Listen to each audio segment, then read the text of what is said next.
नमस्कार, आप देख रहे हैं के न्यूज नेशनल और मैं हूं आपके साथ में शोभित पाठक। तो रुक करते हैं महत्वपूर्ण सुर्खियों पर।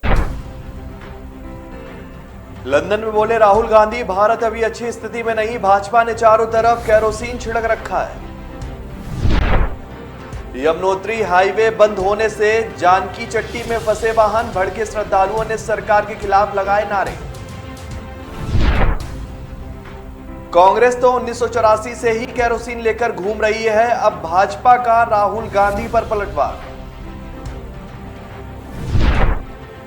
दिल्ली के भवाना और पांडव नगर में लगी आग, दमकल की दर्जनों गाड़ियां मौके पर मौजूद। और मुख्यमंत्री योगी ने टाउन प्लानर की नियुक्ति का दिया निर्देश, बोले आगामी 50 साल की स्थितियों को ध्यान में रखकर योजना बनाएं। कांग्रेस नेता राहुल गांधी लंदन की कैम्ब्रिज यूनिवर्सिटी में आइडियाज फॉर इंडिया सम्मेलन में भाग लेने के लिए पहुंचे। इस दौरान उन्होंने शुक्रवार को एक साक्षात्कार भी दिया, जिसमें उन्होंने कांग्रेस की हार की वजह बताई, तो साथ में भारतीय जनता पार्टी और आरएसएस पर जमकर हमला बोला। उन्होंने बताया कि आखिर कांग्रेस क्यों हार रही है और भाजपा क्यों हर चुनाव में सफल हो रही है। कांग्रेस नेता राहुल गांधी ने कहा कि भारत अभी अच्छी स्थिति में नहीं है, भाजपा ने पूरे देश में केरोसिन छिड़क दिया है। आपको एक चिंगारी चाहिए और हम बड़ी मुसीबत में पड़ जाएंगे। मुझे लगता है कि यह विपक्ष कांग्रेस की भी जिम्मेदारी है, जो लोग, समुदाय, राज्यों और धर्मों को एक साथ लाती है। हमें इस तापमान को ठंडा करने की जरूरत है, क्योंकि अगर यह तापमान ठंडा नहीं हुआ तो चीजें गलत हो सकती हैं। कार्यक्रम के दौरान जब राहुल गांधी से पूछा गया कि भाजपा चुनाव क्यों जीत रही है, कांग्रेस क्यों हार रही है, तो उन्होंने इसके जवाब में राहुल गांधी ने कहा कि ध्रुवीकरण और मीडिया का कुल प्रभुत्व ने भाजपा को फायदा पहुंचाया, और इसके अलावा आरएसएस ने एक ऐसी संरचना का निर्माण किया है जो बड़े पैमाने पर प्रवेश कर चुकी है। विपक्षी दलों और कांग्रेस को इस तरह के ढांचे का निर्माण करने की जरूरत है। राहुल ने कहा कि हमें और अधिक आक्रामक रूप से उन 60-70 लोगों के पास जाने की जरूरत है जो भाजपा को वोट नहीं देते, और हमें इसे एक साथ करने की जरूरत है।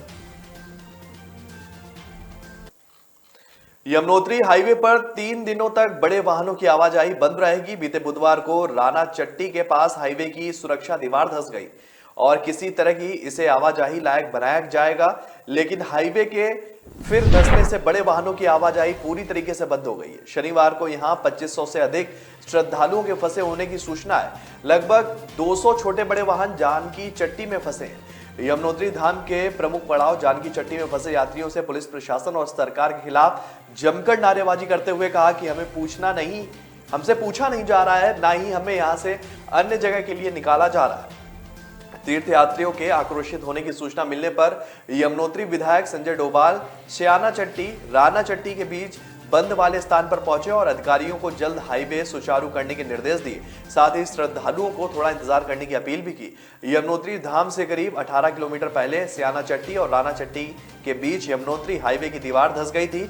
इससे हाईवे का करीब 15 मीटर हिस्सा धंस गया था। शुक्रवार सुबह इस हिस्से में बस से निकलने का प्रयास किया गया, लेकिन सफलता नहीं मिली।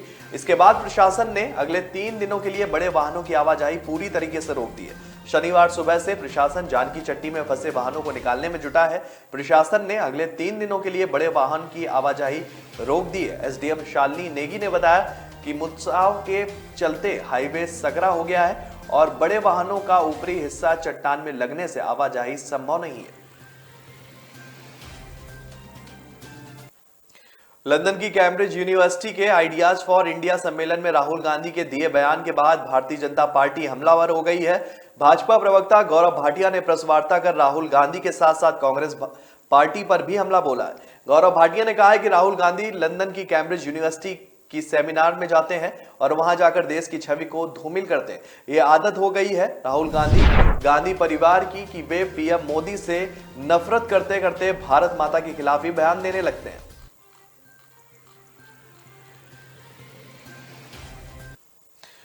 दिल्ली में शनिवार 2 इलाकों में भीषण आग लगने से हड़कंप मच गया। बताते चले कि आज सुबह करीब 11:15 बजे भवाना की एक फैक्ट्री और पांडव नगर इलाके में आग लग गई। जानकारी के अनुसार भवानी की एक फैक्ट्री में आग लगने से वहां अफरा तफरी का माहौल मच गया।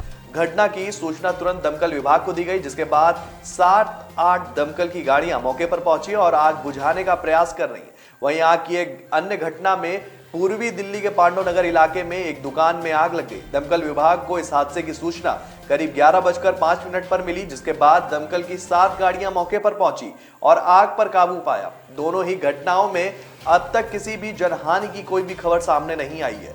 अब तक यह भी पता नहीं चल सका है कि इन जगहों पर आग कैसे लगी और अब तक यहां पर कितना नुकसान हो चुका है। मुख्यमंत्री योगी आदित्यनाथ ने अफसरों को निर्देश दिए हैं कि हर विकास प्राधिकरण व नगरीय निकाय में टाउन प्लानर की तैनाती की जाए। परियोजनाओं का निर्धारण करते समय आगामी 50 वर्षों की स्थिति को ध्यान में रखा जाए। अवैध कॉलोनियों को विकसित न होने दिया जाए। मुख्यमंत्री योगी आदित्यनाथ की टीम के साथ उन्होंने बैठक की। उन्होंने कहा कि प्रदेश के अवैध taxi stand, bus stand, rickshaw stand आदि को तत्काल समाप्त कराया जाए। ऐसे स्टैंड पर अवैध वसूली, माफिया और आपराधिक प्रवृत्ति के तत्वों की संलिप्तता होती है और इनकी पहचान कर बिना विलंब कठोरतम कार्रवाई की जाए। पार्किंग की स्थायी जगह सुनिश्चित की जाए। सड़कों पर अतिक्रमण की समस्या को समाप्त करना होगा। स्थानीय प्रशासन के अधिकारीगण व्यापार मंडलों के साथ संवाद कर इसका समाधान सुनिश्चित कराएं। पटरी व्यवसायियों के लिए स्थान का चिन्हीकरण करते हुए उनके पुनर्वास की विविधता का ध्यान रखा जाए। व्यापारियों से संवाद बनाकर यह सुनिश्चित कराएं कि हर दुकान अपनी सीमा के भीतर ही हो। यातायात विभाग के वरिष्ठ अधिकारी फील्ड में उतरें। शासन स्तर के विभागीय अधिकारी जिलों में जाएं। पार्किंग, यातायात आदि की व्यवस्था का आकलन किया जाए। स्थायी प्रशासन के साथ मिलकर व्यापारियों से संवाद किया जाए। मुख्यमंत्री योगी ने कहा कि कोविड टीकाकरण अभियान की प्रगति संतोषप्रद है। 32 करोड़ 31 लाख से अधिक कोविड टीकाकरण के साथ ही 18 साल से अधिक की आयु की पूरी आबादी को टीके की कम से कम एक डोज लग चुकी है, जबकि 91.22% से अधिक वयस्क लोगों को दोनों खुराक मिल चुकी है। यह संतोषप्रद है। 15-17 आयु वर्ग के 96% किशोरों और 12 से 14 आयु वर्ग के 80% से अधिक बच्चों को टीके की पहली खुराक दी जा चुकी है।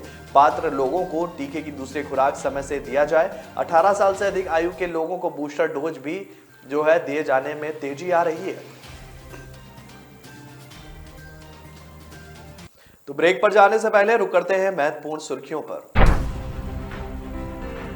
लंदन में बोले राहुल गांधी, भारत अभी अच्छी स्थिति में नहीं, भाजपा ने चारों तरफ केरोसिन छिड़क रखा है। यमुनोत्री हाईवे बंद होने से जानकी चट्टी में फंसे वाहन, भड़के श्रद्धालुओं ने सरकार के खिलाफ लगाए नारे। कांग्रेस तो 1984 से ही केरोसिन लेकर घूम रही है, अब भाजपा का राहुल गांधी पर पलटवार। दिल्ली के बवाना और पांडव नगर में लगी आग, दमकल की दर्जनों गाड़ियां मौके पर मौजूद। और मुख्यमंत्री योगी ने टाउन प्लानर की नियुक्ति का दिया निर्देश, बोले आगामी 50 साल की स्थितियों को ध्यान में रखकर योजना बनाएं। कभी की असली पहचान तभी होती है जब उसकी बुनियाद मजबूत हो, क्योंकि जिन्हें खुद पर भरोसा हो उनकी ताकत कभी कम नहीं होती है। इसलिए भरोसा करिए सिर्फ विकी पावर प्लस TNT बार पर। अब घर बनेगा स्ट्रॉन्ग, चलेगा लाइफ लॉन्ग। ब्रेक के बाद फिर स्वागत है आपका। रुक करते हैं आगे की खबरों पर। राजस्थान कांग्रेस में मुख्यमंत्री अशोक गहलोत और मंत्री सचिन पायलट के बीच घमासान पर भाजपा के राष्ट्रीय अध्यक्ष JP नड्डा ने चुटकी ली है। उन्होंने पायलट के भाजपा में आने से जुड़े सवाल पर कहा कि सचिन पायलट का टिकट वेटिंग में है, कंफर्म नहीं हुआ है। उन्होंने राष्ट्रपति चुनाव पर भी कह दिया कि हमने तो उम्मीदवार तय कर लिया है, सरप्राइज तो मीडिया के लिए होगा। नड्डा ने भाजपा की राष्ट्रीय कार्य समिति की बैठक में भाग लेने वो जयपुर गए थे। उन्होंने इस दौरान पत्रकारों से जो है चर्चा भी की। उन्होंने कहा कि राजस्थान में अगले साल होने वाले चुनाव में भाजपा की ही सरकार बनेगी। चेहरा हमने तय कर लिया है, बस आपको नहीं बताना है। सही समय आने पर मुख्यमंत्री के चेहरे का नाम भी साफ हो जाएगा, सबको पता चल जाएगा कि हम किसे प्रोजेक्ट कर रहे हैं। उन्होंने संकेतों में यह भी साफ कर दिया कि बात सरकार की हो या संगठन की, पदाधिकारियों के नाम तय हैं, सही समय पर उन्हें सामने लाया जाएगा। वहीं राज्यसभा चुनाव के मसले पर कहा कि अभी चर्चाओं का दौर चल रहा है, फाइनल लिस्ट होते ही जारी की जाएगी। महिलाओं को आरक्षण देने के मसले पर उन्होंने सीधे सीधे कह दिया कि संगठन में हम महिलाओं को 33% आरक्षण दे रहे हैं। जहां तक टिकट का सवाल है तो वह जीतने वाले उम्मीदवारों को ही देते हैं। अगर उम्मीदवार जीत सकता है तो टिकट जरूर मिलेगा, सिर्फ आरक्षण की शर्त को पूरा करना चुनाव में कैसे संभव होगा। उत्तराखंड की 5वीं विधानसभा के दूसरे सत्र का फैसला विधानसभा सचिवालय के लिए कुछ चौंकाने वाला है और इसकी वजह से राज्यसभा के चुनाव का कार्यक्रम माना जा रहा है। दरअसल विधायी एवं संसदीय विभाग ने 7 जून से सत्र आहूत करने का निर्णय लिया है, लेकिन 10 जून की तारीख राज्यसभा चुनाव के लिए तय की गई है।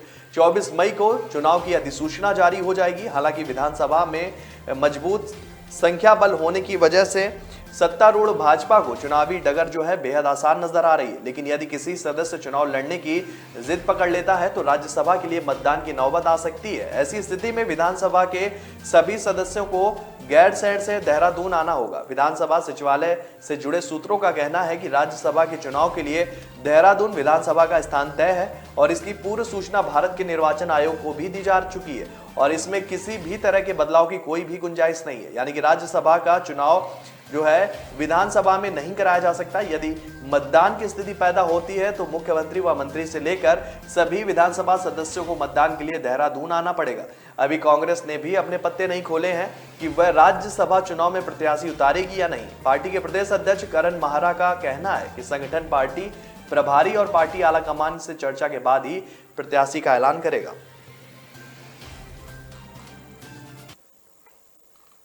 भारत के दिग्गज क्रिकेटर और कमेंटेटर सुनील गावस्कर एक बार फिर अपनी आपत्तिजनक टिप्पणी के चलते आलोचकों के निशाने पर हैं। गावस्कर ने इस बार राजस्थान रॉयल्स के बल्लेबाज सिमरोन हेटमायर की पत्नी पर आपत्तिजनक टिप्पणी की और इसके बाद उन्हें कमेंट्री से हटाने की मांग हो रही है। इससे पहले वो अनुष्का शर्मा, विराट कोहली पर टिप्पणी करके विवादों में आ चुके हैं। राजस्थान और चेन्नई के मैच के दौरान जब सिमरोन हेटमायर बल्लेबाजी के लिए आए तब कमेंट्री कर रहे सुनील गावस्कर ने कहा कि हेटमायर की पत्नी ने तो डिलीवर कर दिया है, अब देखना होगा कि हेटमायर डिलीवर कर पाते हैं या नहीं। इसके बाद हेटमायर 7 गेंदों में 6 रन बनाकर आउट हो गए। अब गावस्कर की इस टिप्पणी पर बवाल हो रहा है। आईपीएल में राजस्थान रॉयल्स के लिए खेलने वाले कैरिबियाई बल्लेबाज सिमरोन हेटमायर हाल ही में पिता बने हैं। पिता बनने के बाद जो है अपनी पत्नी के साथ रहने के लिए उन्होंने कुछ दिन की छुट्टी भी ली थी और अपने देश वेस्ट इंडीज चले गए थे। पिता बनने के बाद हेटमायर ने अपने बच्चे के साथ एक छोटा सा वीडियो भी शेयर किया था। रामपुर के स्वार विधायक अब्दुल्ला आजम के 2 जन्म प्रमाण पत्र और 2 पासपोर्ट के मामले में शनिवार को कोर्ट में सुनवाई है और इसमें एक मुकदमे में सपा नेता आजम खां भी आरोपी हैं, लिहाजा वह कोर्ट पहुंच गए। कोर्ट में सुनवाई प्रक्रिया में शामिल होंगे। वर्ष 2019 में भाजपा नेता आकाश सक्सेना ने गंज और सिविल लाइंस थाने में मुकदमे दर्ज कराए थे, जिसमें जन्म प्रमाण पत्र के मामले में थाना गंज में मुकदमा दर्ज हुआ और इस मुकदमे में सपा नेता आजम खां, उनकी पत्नी डॉक्टर तजीन फातिमा और अब्दुल्ला आजम को आरोपी बनाया गया था, जबकि सिविल लाइंस थाने में दर्ज 2 पासपोर्ट के मामले में सिर्फ अब्दुल्ला आजम को आरोपी बनाया गया है। मुकदमों की सुनवाई MP MLA court magistrate trial में चल रही है। शनिवार को दोनों ही मामलों में सुनवाई है, लिहाजा जेल से बाहर आने के बाद अब वह भी कोर्ट की सुनवाई के दौरान कोर्ट में मौजूद रहेंगे। इसके लिए वह घर से 11:15 बजे कोर्ट जाने के लिए रवाना हो गए। दोपहर करीब 11:15 बजे वो कोर्ट पहुंचे और इसके बाद अब्दुल्ला आजम भी वहीं उन्हीं के साथ दिखे। सीतापुर जेल से रिहा होकर शुक्रवार को रामपुर पहुंचे आजम खां से मिलने के लिए शनिवार को भी उनके आवास पर नेताओं की भारी भीड़ जुटी रही। सुबह 10:15 बजे बिजनौर के पूर्व विधायक नईम उल हसन अपने समर्थकों के साथ पहुंच गए, जबकि मेरठ से आए पूर्व मंत्री मुकेश सिद्धार्थ भी अपने समर्थकों के साथ आजम खां के आवास पर पहुंचे थे।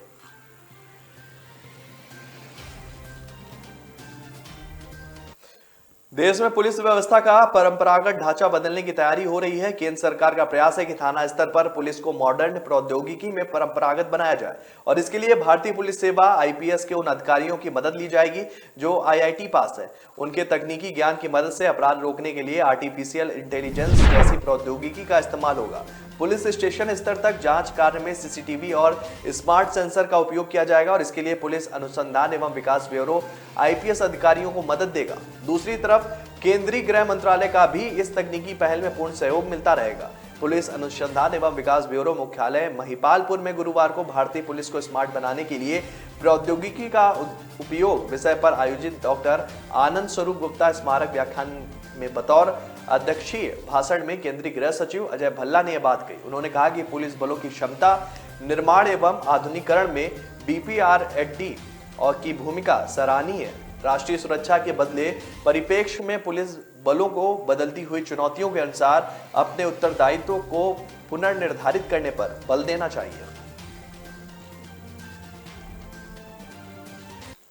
तो ब्रेक पर जाने से पहले रुक करते हैं महत्वपूर्ण सुर्खियों पर। लंदन में बोले राहुल गांधी, भारत अभी अच्छी स्थिति में नहीं, भाजपा ने चारों तरफ केरोसिन छिड़क रखा है। यमुनोत्री हाईवे बंद होने से जानकी चट्टी में फंसे वाहन, भड़के श्रद्धालुओं ने सरकार के खिलाफ लगाए नारे। कांग्रेस तो 1984 से ही केरोसिन लेकर घूम रही है, अब भाजपा का राहुल गांधी पर पलटवार। दिल्ली के बवाना और पांडव नगर में लगी आग, दमकल की दर्जनों गाड़ियां मौके पर मौजूद।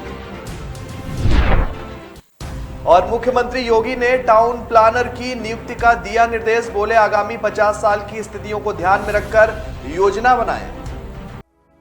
लोग मुझे कभी बहुत अच्छा समझते हैं, कभी बहुत बुरा। भगवान जैसे है हमारे लिए। एनी टेस्ट जरूरी है क्या? जान बचाई है मेरे बेटे की।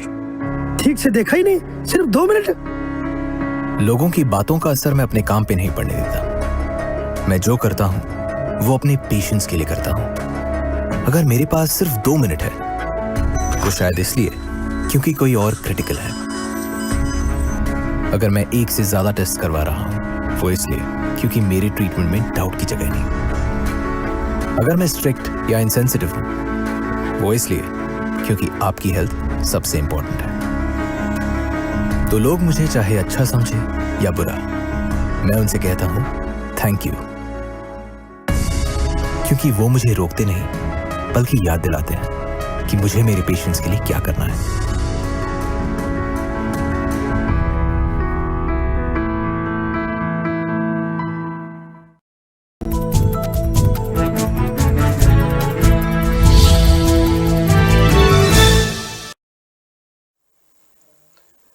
ब्रेक के बाद फिर स्वागत है आपका। रुक करते हैं आगे की खबरों पर। काशी के ज्ञानव्यापी परिसर में मिले शिवलिंग को लेकर सोशल मीडिया पर आपत्तिजनक पोस्ट करने के आरोप में दिल्ली विश्वविद्यालय के प्रोफेसर रतन लाल को पुलिस ने गिरफ्तार कर लिया है। साइबर सेल ने शुक्रवार देर रात उन्हें गिरफ्तार किया।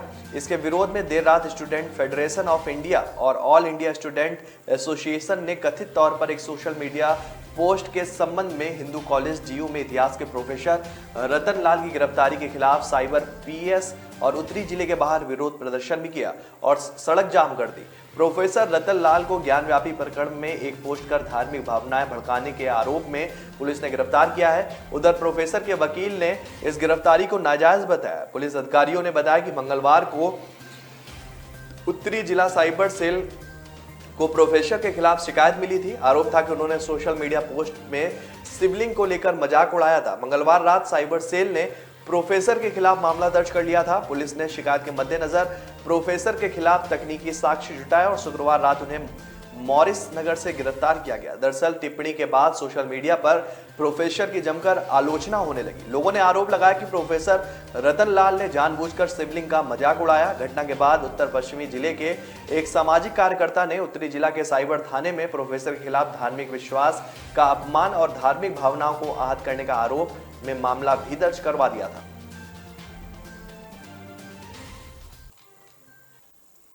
पंजाब के पूर्व मंत्री और शिरोमणि अकाली दल के वरिष्ठ नेता तोता सिंह का लंबी बीमारी के बाद मोहाली के एक निजी अस्पताल में निधन हो गया। वह 81 वर्ष के थे। तोता सिंह के निधन पर पंजाब के सभी दलों ने शोक जताया। अकाली ने कहा कि अकाली नेता जत्थेदार तोता सिंह जी का निधन के बारे में जानकर गहरा दुख हुआ। जत्थेदार साहब मेरे लिए पिता तुल्य थे और हम सभी के लिए प्रेरणा स्रोत थे। उनकी अमूल्य सलाह और बुद्धिमानी सलाह हमेशा जो है अब छूटी रहेगी। इस दुख की घड़ी में मैं बराड़ परिवार के साथ खड़ा हूं। पंजाब कांग्रेस के प्रधान अमरिंदर सिंह राजा वडिक ने कहा कि वयोवृद्ध अकाली नेता जत्थेदार तोता सिंह जी के दुखद निधन पर मेरी हार्दिक संवेदनाएं। वहीं पूर्व सीएम कैप्टन अमरिंदर सिंह ने कहा कि मेरी संवेदनाएं पूर्व कृषि मंत्री जत्थेदार तोता सिंह जी के परिवार के साथ हैं और जिनका निधन हो गया था। मैं वाहेगुरु जी से प्रार्थना करता हूं कि दिवंगत आत्मा को शांति प्रदान की जाए। मध्य प्रदेश में आगामी चुनाव के पहले राजनीतिक बयानबाजी भी तेज होती जा रही है। शनिवार को पूर्व मुख्यमंत्री कमलनाथ ने मुख्यमंत्री शिवराज सिंह चौहान के सुबह बैठक लेने और आंगनवाड़ी के बच्चों के लिए खिलौने एकत्रित करने निकलने को नाटक नौटंकी बताया।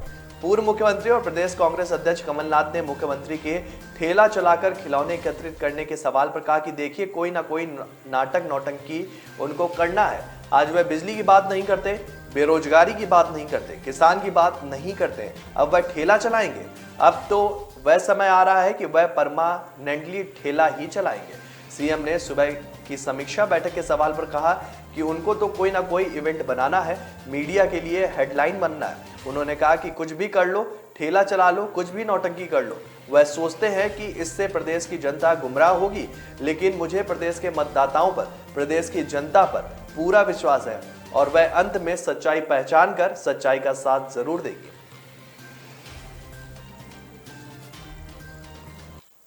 केंद्रीय उपभोक्ता संरक्षण प्राधिकरण ने शुक्रवार को ऑनलाइन कैब सेवाएं प्रदान करने वाली नामी कंपनी ओला और उबर को नोटिस जारी किया। ये कार्रवाई यात्रियों के साथ अनुचित व्यापार व्यवहार और उपभोक्ता अधिकारों के उल्लंघन करने के मामले में की गई है। अब 15 दिनों के भीतर दोनों कंपनियों का अपना जवाब उनको दाखिल करना होगा। आपको यहाँ 5 महत्वपूर्ण जो है निर्णयों के बारे में भी जानना चाहिए, जिसके आधार पर सीपीए ने नोटिस जारी किया। सीसीपीए की ओर से ओला उबर को जारी किए गए नोटिस के पीछे सबसे प्रमुख कारण सेवाओं में कमी है। सीसीपीए की मुख्य आयुक्त निधि खरे कके के अनुसार कि हमने ओला और उबर दोनों को नोटिस जारी किया है। पिछले 1 साल में प्राप्त अधिकांश उपभोक्ता शिकायतें सेवाओं में कमी और अन्य अनुचित व्यापार प्रथाओं व अनुचित व्यवहार से संबंधित है। नोटिस लगातार बढ़ते इस तरह की शिकायतों के चलते दिया गया है। रिपोर्ट के अनुसार बीते 1 अप्रैल 2021 से 1 मई 2022 के बीच कैब सेवा प्रदाता ओला के खिलाफ 2482 शिकायतें दर्ज की गई हैं और इनमें से 54% शिकायतें सेवाओं में कमी से जुड़ी हुई हैं। और इसके अलावा उबर के खिलाफ इस समय अवधि में 717 शिकायत जो है वो दर्ज की गई हैं। इनमें से 64% सेवाओं में कमी से जुड़ी शिकायत रही है, जिस वजह से दोनों कंपनियों को नोटिस जारी हुआ है।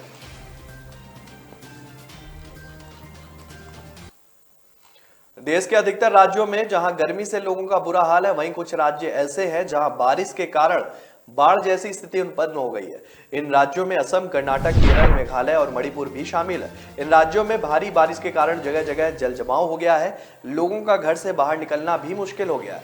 केरल और कर्नाटक में अरब सागर की ओर से चलने वाली तेज चक्रवाती हवाओं के कारण मूसलाधार बारिश हो रही है। असम में बाढ़ से 8 लाख से अधिक लोग भी प्रभावित हुए और इस दौरान 14 लोगों की मौत हो गई। वहीं जमुनामुख जिले के 2 गांवों के 500 से अधिक परिवारों को रेलवे पटरियों पर रहना पड़ रहा है। 1413 गांवों में बाढ़ का पानी घुस गया है। बाढ़ से सबसे प्रभावित जो है जिला नौगांव है, जहां के 2.88 लाख लोग इस विभीषिका का सामना कर रहे हैं। वहीं कछार में 1.2 लाख और होजाई में 1,07,000 लोग प्रभावित हुए हैं। राहत और बचाव कार्य में राष्ट्रीय आपदा प्रबंधन बल, सेना और असम राइफल के जवान जुटे हुए हैं। असम सरकार ने आवाजाही के संकट को देखते हुए सिलचर और गुवाहाटी के बीच 3,000 रुपए में आपात उड़ान सेवा शुरू कर दी है। कछार जिला प्रशासन ने हालात को देखते हुए सभी शिक्षण संस्थानों को बंद कर दिया है। केरल के कई हिस्सों में भारी बारिश के कारण बाढ़ जैसी उत्पन्न हो गई है स्थिति और यहाँ के 4 जिलों कोझिकोड, वायनाड, कुनूर और कासरगोड के लिए रेड अलर्ट जारी किया गया है। रेड अलर्ट का अर्थ है कि इन जिलों में भारी बारिश होने के आसार है। आईएमडी ने सुबह में 4 जिलों के साथ साथ त्रिशूर, फलक्कड़ और मल्लमपुरम सहित 7 जिलों के लिए ऑरेंज अलर्ट जारी किया था।